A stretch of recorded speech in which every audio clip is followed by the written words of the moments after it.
Sallallahu wasallam ala nabi sayyidina Muhammadin wa alihi wa sahbihi ajma'in.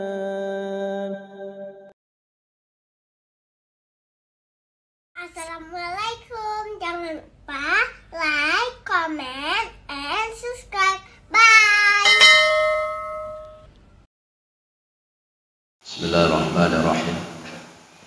Assalamualaikum warahmatullahi wabarakatuh.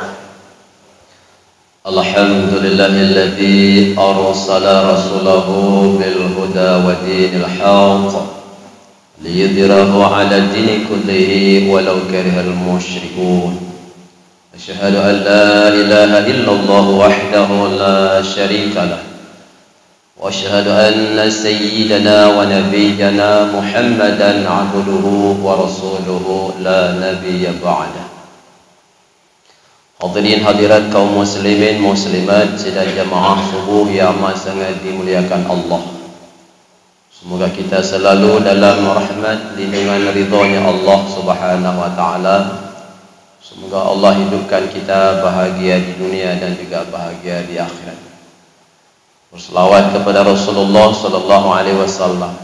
Orang-orang yang memperbanyak selawat kepada Rasulullah, insyaallah kelak di yaumil qiyamah, di alam akhirat terutama di mahsyar, akan mendapatkan syafaat, bantuan, pertolongan daripada Rasulullah sallallahu alaihi wasallam.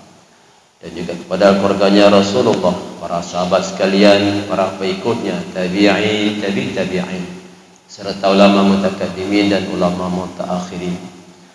Hadirin hadirat kaum muslimin muslimat yang amat sangat dimuliakan Allah. Untuk subuh yang mulia ini kita menyampaikan ada seorang yang sangat luar biasa yang bernama adalah Al-Imam Al-Qadhi Syekh Yusuf bin Ismail An-Nabahani. Beliau ini adalah lahir di desa Ijzin di Beirut, yaitu Lebanon, sebuah negara bagian Timur Tengah yang berbatasan dengan utara, yaitu dengan Suriah, dengan bagian timur Palestina. Lahirlah seorang manusia, yaitu namanya sekarang lakab yang luar biasa, Al-Imam Al-Qadhi Syekh Yusuf bin Ismail An-Nabahani. Beliau belajarnya di Universitas Al-Azhar Kairo. Lahir tahun 1265 Hijriah. Kalau Masehi 1849 Masehi. Meninggal juga di Beirut, di Lebanon. Meninggalnya atau wafat meninggal pada tahun 1350 Hijriah atau 1932 Masehi. Usia beliau dari sejak lahir sampai meninggal 85 tahun. Siapa beliau ini? Beliau ini adalah yang jabatan-jabatannya banyak sekali, ya, sebagai ketua-ketua bagi agama, kalau tanya pengadilan tinggi dan sebagainya. Terakhir menjadi qadhi. Qadhi itu adalah hakim. Kalau kita di Indonesia itu hakim agung. Jadi beliau sebagai hakim agung, mufti di Lebanon, orang yang sangat ditakuti, disegani. Kalau takut, disegani. Kenapa? Karena ilmu yang luar biasa. Karyanya banyak sekali, kitab-kitab beliau, sampai 75 kitab yang beliau karang, terutama tentang Rasulullah sallallahu alaihi wasallam. Kesempatan ini saya sampaikan bukan itu sebenarnya. Cuma kan kita lihat beliau sedikit aja. Beliau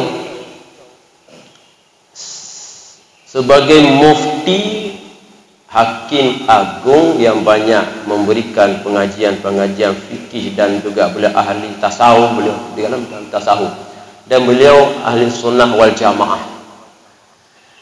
Sangat suka dengan yang namanya Rasulullah, mencintai Rasulullah. 3 hari sekali beliau khatam Quran. Beliau sudah usianya yang tua, pekerjaan yang luar biasa sebagai hakim agung mufti, 85 tahun hidupnya, 3 hari sekali khatam Quran. 3 kali sekali khatam Quran. Ada yang telepon. 3 hari sekali khatam Quran. Berarti dalam sehari itu beliau baca Quran berapa? 10 juz. 1 hari 10 juz. 2 hari 20 juz. 3 hari 30 juz. Berarti dalam 10 hari berapa? Dalam sebulan berapa kali khatam Quran? Aduh, Pak Saleh. 10, 10, ya Allah. Kau bayangkan. Itu beliau. Nah, pada hakim, beliau jadi mufti, menjadi hakim agung. Nah, pada suatu kesempatan dihadaplah satu masalah, satu kasus. Kasus seorang anak muda. Nah, kasus apa itu? Kasus pembunuhan. Kasus pembunuhan yang dilakukan oleh seorang pemuda. Maka dilaporlah, dihadapkan, kasus ini dinaikkanlah, itu dibawalah ke pengadilan.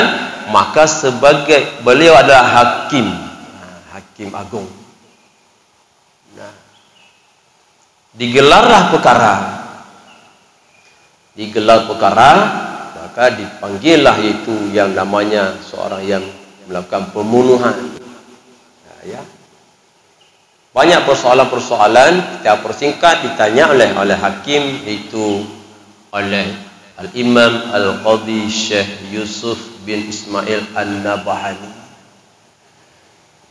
Wahai saudara, tolong sampaikan dengan jujur, benarkah saudara telah melakukan pembunuhan? Biasanya kalau kita di sini menjawabnya tidak. Tapi pemuda ini luar biasa. Ya Syekh, ya Imam, benar.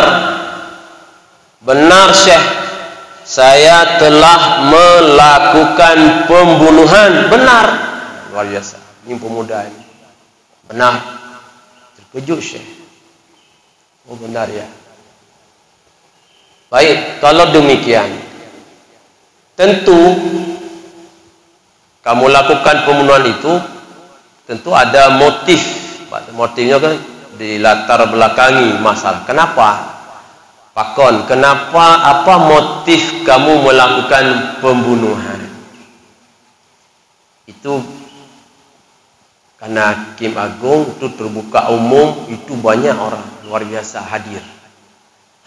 Pemuda ini memberikan pernyataan, menjawab, ya Syekh, saya Syekh di pasar. Ketika saya di pasar, banyak orang.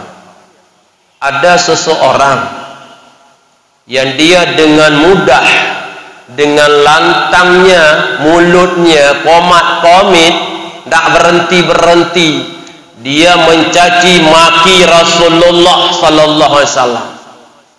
Saya ada di situ, wahai Syekh, wahai Imam. Terus dia mencaci maki Rasulullah, mencaci maki Muhammad sallallahu alaihi wasallam. Dan Imam, Syekh, wahai Syekh, saya sudah menyampaikan pada pemuda yang mengoceh itu, yang memberikan itu, mencaci maki Rasulullah. Wahai kamu, berhenti caci maki Rasulullah. Wahai kamu, berhenti kamu caci maki Rasulullah. Ya Syekh, dia terus mencaci maki Rasulullah tanpa menghiraukan pernyataan saya.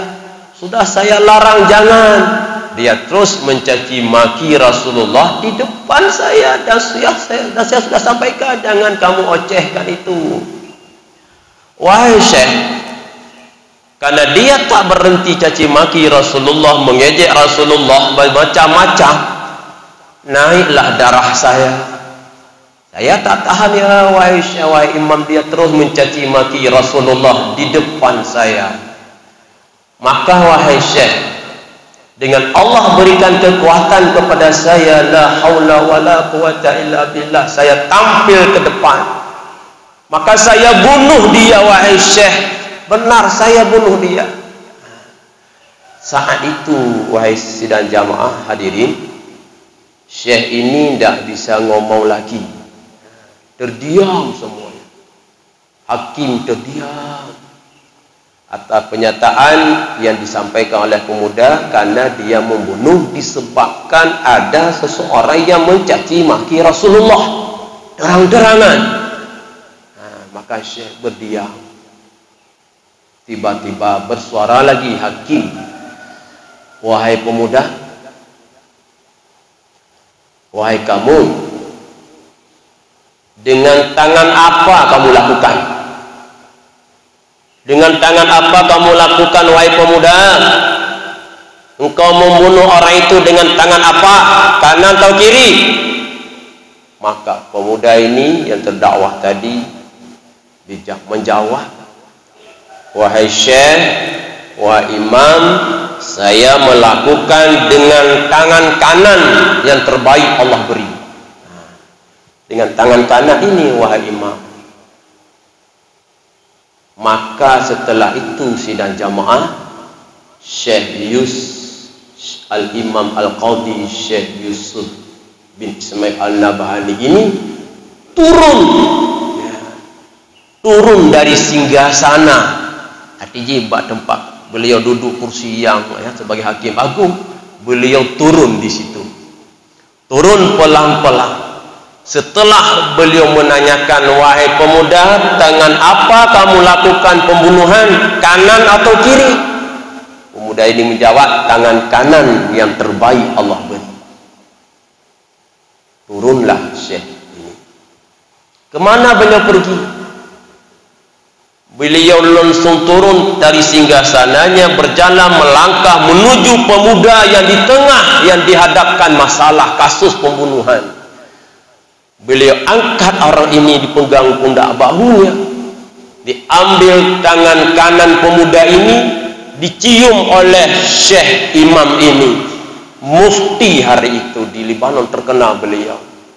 Beliau ambil tangan pemuda ini, dicium bahasa Aceh, dicium berkali-kali oleh Syekh Imam ini.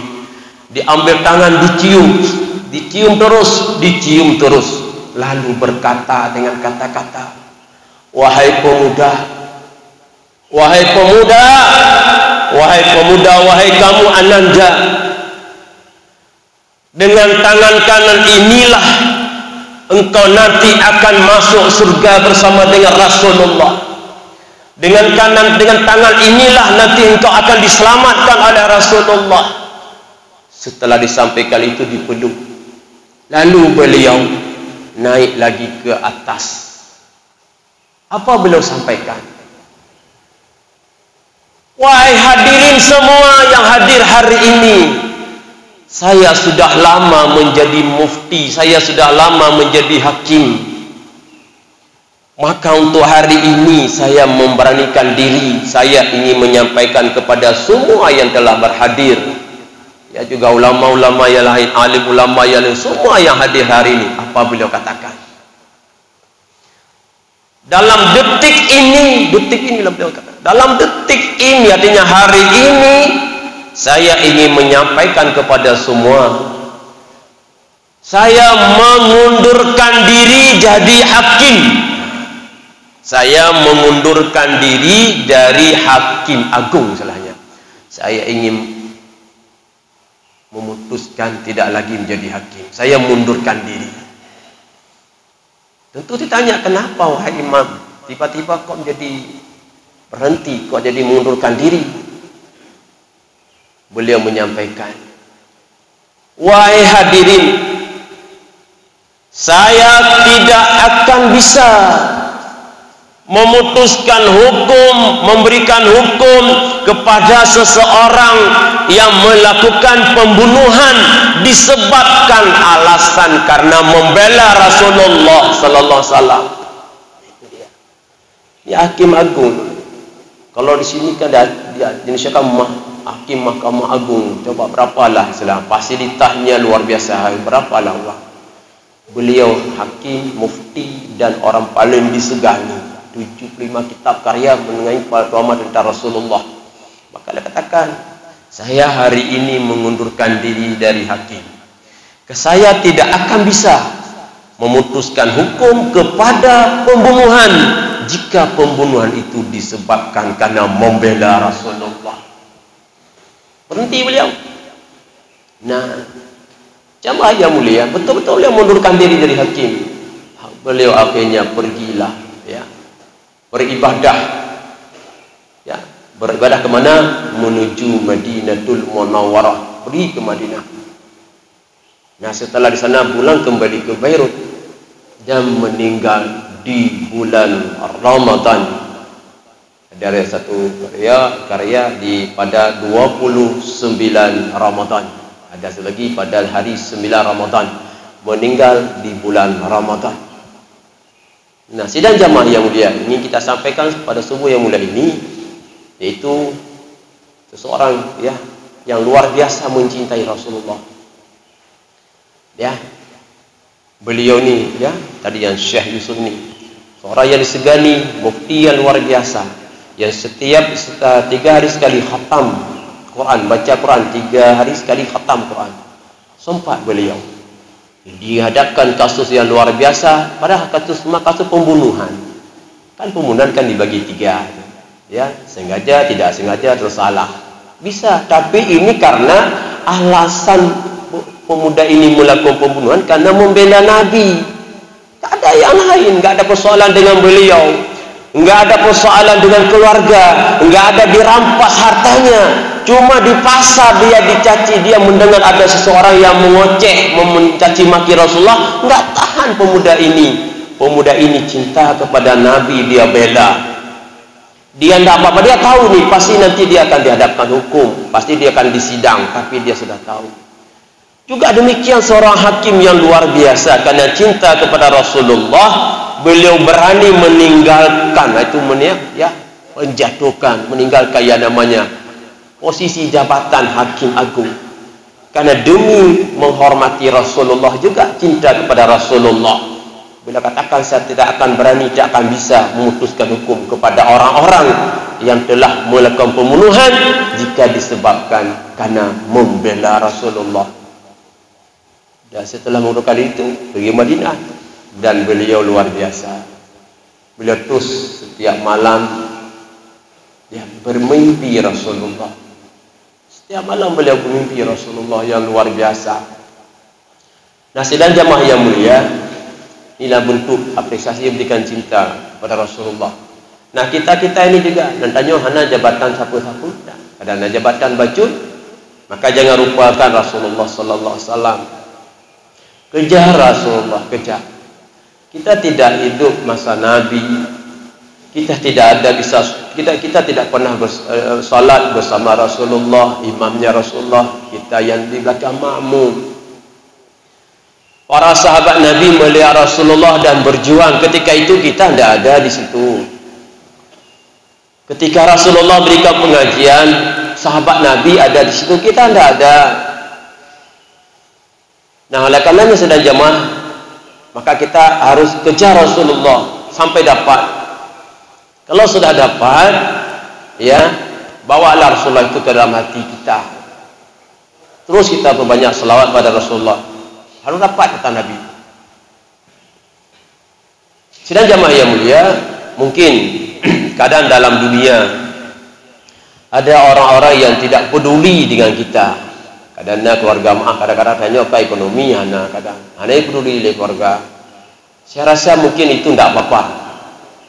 Kadang maaf, jiran tetangga kita pun demikian, kadang kurang dengan kita, mungkin katanya maklumlah, buruh hari yang lepas, peduli tak ke lah.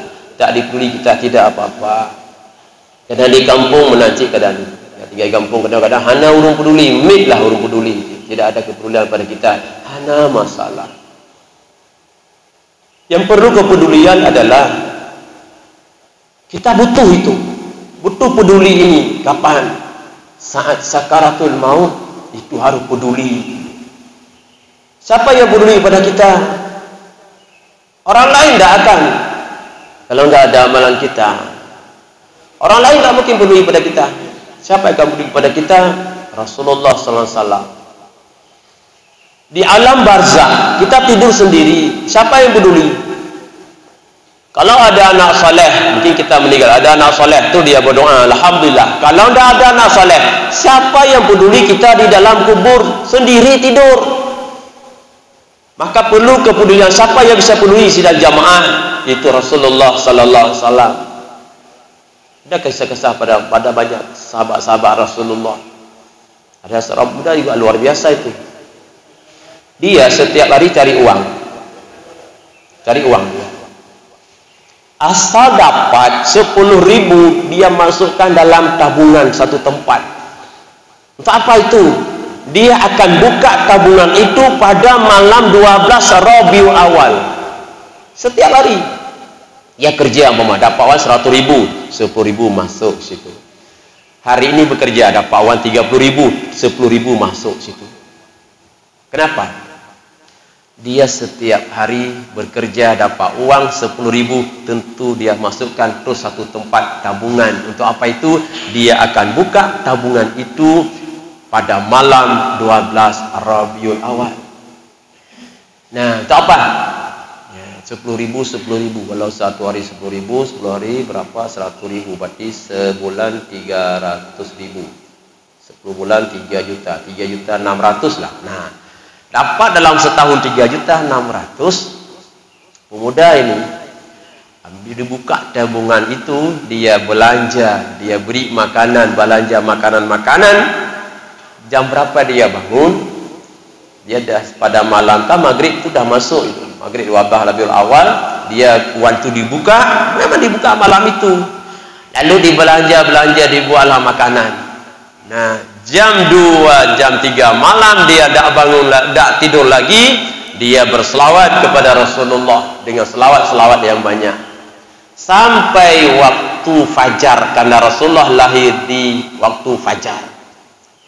Nah, setelah selesai dengan salat, dia memberikan makanan kanduri itu, kanduri bunuh makanan dibuat 12 ribu itu.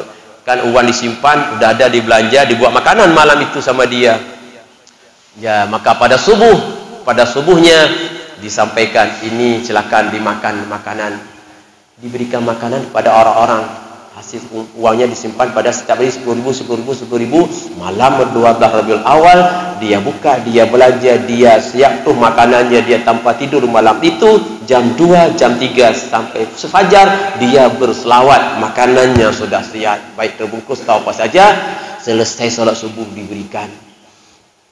Dalam kisah cerita sidang jemaah akhirnya pemuda ini sidang jemaah, ada seorang yang alim ulama, ya, luar biasa. Beliau bermimpi. Kenapa? Karena pemuda ini meninggal dia.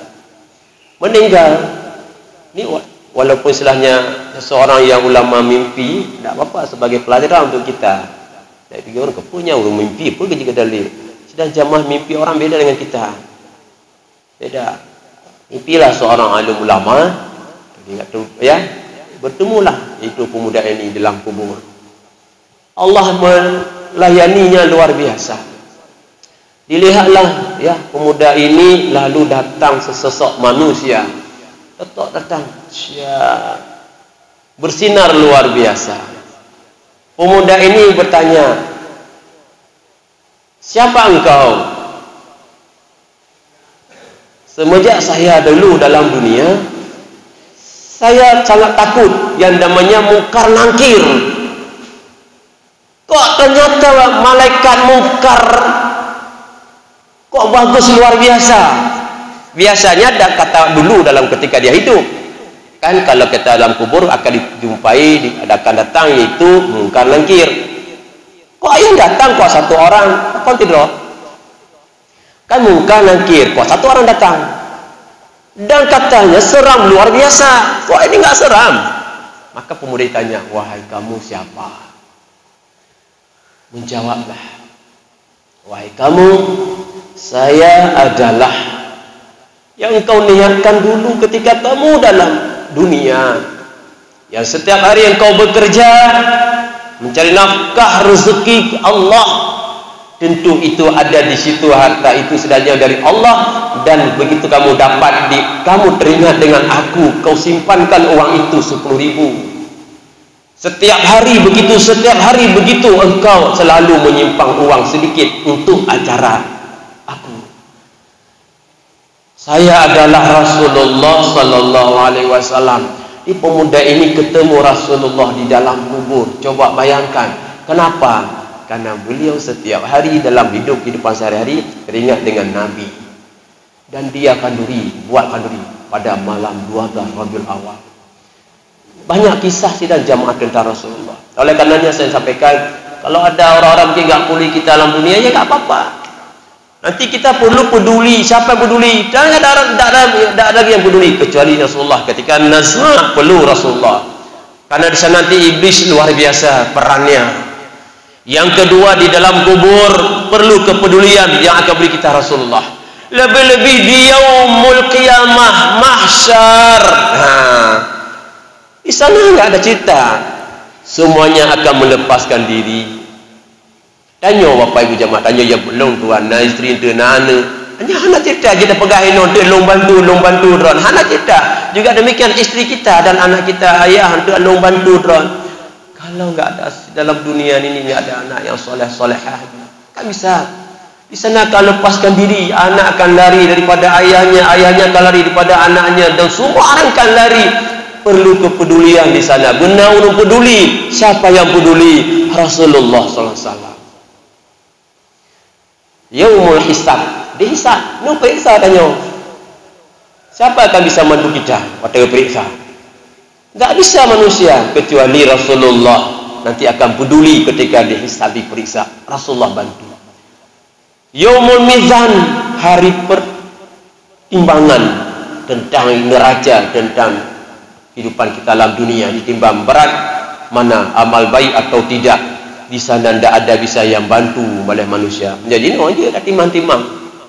Dah jauh pekan depan 4 berlimong 20 kilo. Nyan di putren je baik. Bisa. Orang-orang yang naudzubillah kadang-kadang kadang dia produk boleh 50 kilo, 50 kilo. Ka kedai apa ikut 30 kilo. Kapri ke je. Penipuan. Artinya di sini bisa dibuat. Di yaumul qiyamah tidak bisa. Dia hanya tidak bisa dibantu bodoh. Waktu yaumul hisab, yaumul mizan ditimbang. Yang bisa nanti akan peduli, akan bantu Rasulullah. Di jembatan sirat jamaah, dalam neraka menuju surga, enggak bisa dibantu oleh anak dan juga lainnya, oleh manusia, teman, jiran, tetangga dulu enggak ada bisa. Kita disertai amalan kita. Yang bisa bantu kita adalah perlu pedulian. Siapa yang akan peduli? Rasulullah. Apa ucapannya? Jika dulu manusia hamba Allah, umatnya Nabi dulu dalam dunia teringat dengan Nabi, mencintai Nabi, berselawat pada Nabi, ucapan Rasulullah luar biasa. Ya Allah ummati salim salim salim. Ya Allah itu umatku, ya Allah selamatkan, selamatkan, selamatkan. Jika sudah dipeduli sama Rasulullah, selewat daripada sirat bifadlillah, karunia Allah, rahmat Allah, bebaslah daripada semua perkara, sudah bisa ketawa-ketawa. Kalau sudah lewat sirat, jembatan sirat, itu sudah boleh ketawa. Siapa yang peduli? Enggak ada yang lain kecuali Rasulullah. Maka sedang jamaah, mumpung Allah berikan kita umur dalam dunia ini, ya, beberapa ya mungkin tahun-tahun lagi kita tidak tahu, bukan tahulah hari mungkin kita tahu, maka jangan lupa pada Rasulullah SAW. Sudah jamaah yang berkali Allah, terakhir hina bawari mupeditan, hina barakan pakaian hana, hina bak Nabi selawatan, hina bak Tuhan amalan hana. Kita hina sama saudara, biasanya masalah uang tak apa-apa, hana masalah. Kita hina sama rakan teman, kadang-kadang masalah pakaian pun itu tak masalah, hana masalah, hana apa pun. Tapi kita jangan dihina dua, hina sama Rasulullah. Ketika nazar tak pernah dibantu Nabi. Di dalam kubur tak pernah datang Rasul. Di mahsyar tak dikenal. Ketika yaumul hisab tak pernah dibantu. Ketika yaumul mizan tak pernah ditolong. Di sirat tak pernah bisa melewati Nabi. Maka akan dihina Rasulullah. Naudzubillah. Maka perbanyak selawat. Dan kedua, jangan sampai dihina sama Allah, hina sama Tuhan, tidak ada amalan. Jadi hina sama Allah, yang hana amalan. Geyu oleh Allah, hana ada pebut. Yang gelarang justru sebalik dikerjakan. Berarti kan pembangkan Allah. Tentu yang dihina oleh Allah. Menyagihina oleh Allah hana cerita lain, karena surga milik Allah, neraka milik Allah. Tidak akan Allah berikan tempat yang terbaik kepada dia, karena dulu dia dalam dunia menjadi jauh dengan Allah, pembangkang Allah. Maka naudzubillah min zalik, semoga kita ya bersamanya Allah, bersamanya Rasulullah. Rasulullah sallallahu alaihi wasallam bersabda, anta ma'a man ahbabta. Tadi riwayat Bukhari pendek, matanya anta ma'a man ahbabta. Engkau bersama siapa yang kamu cintai. Ya, kata Nabi apa? Engkau bersama siapa yang engkau cintai. Anta ma'a man ahbabta. Hadis riwayat Bukhari. Engkau bersama yang kamu cintai. Tentu kalau ada orang-orang yang mencintai, ya, itu partai-partai Firaun bersama Firaun. Yang mencintai dengan Namrud itu ya, dengan pekerjaan mungkin ya, contoh-contoh begitu ya, maka bersama itu. Kita mencintai Rasulullah, maka bersama Rasulullah. Rasulullah di mana? Dalam surganya Allah. Surga yang paling bagus, luar biasa, surga Firdaus. Di sanalah Rasulullah sedang jamaah. Ya, semoga kita walaupun kadang ya, kita tidak setingkat Rasulullah dalam surga Firdaus, kita tidak sampai mungkin ke surga Firdaus. Ya, mungkin kita di surga-surga yang lain. Insyaallah Rasulullah nanti akan bertamu kepada surga-surga. Mudah-mudahan kita akan bertemu dengan Rasulullah SAW. Demikian saja, semoga manfaatnya. Alhamdulillah, itu makanan sudah ada. Sebagaimana saya sampaikan tadi, ada cerita tadi yang luar biasa. Ya, diniatkan makanan-makanan itu bisa diniatkan untuk bawa ini kanduri Rasulullah. Bisa. Tiwronya dan dengan niat, saya belanja, saya berikan makanan untuk niat sebagai membesarkan hari Rasulullah. Ada masalah. Ya, tapi apa-apa. Ya, alhamdulillah itu sudah jamaah. Demikian saja. Assalamualaikum warahmatullahi wabarakatuh.